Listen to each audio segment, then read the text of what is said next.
Iris, magandang hapon, mga ka-farmer. Alam niyo po, dito ako ngayon sa tanim ng saging. Alam niyo mga ka-farmer, ganito kasual yung saging pero magulot ka.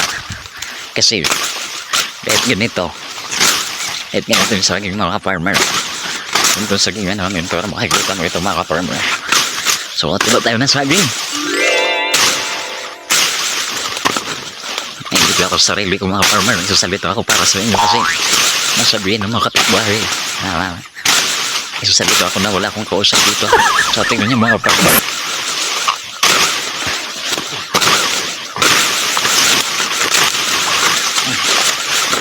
Tingnan niyo mga farmer. Ito na po yung saging.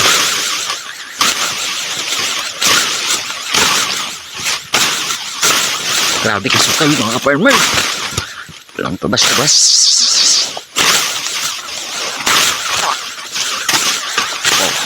Wow, mayroon ng hinog oh. Nakita ninyo, mayroon ng hinog mga ka-farmer. Yan, so wow. Ngayon nakababa yung saging dito sa amin. Yan, yun talaga kapag masipag ka magtanim pero hindi ka masipag magtabas.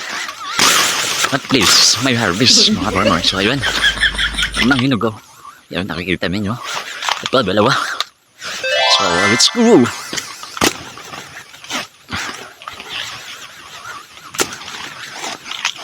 Parang hindi ba ito marunong na diba? Uy, oo nga, mga farmer. Bugbog, bagsak yun. Saging natin mga farmer.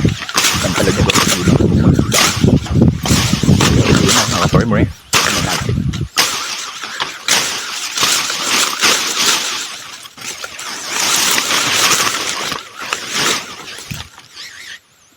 May ulam na tayo.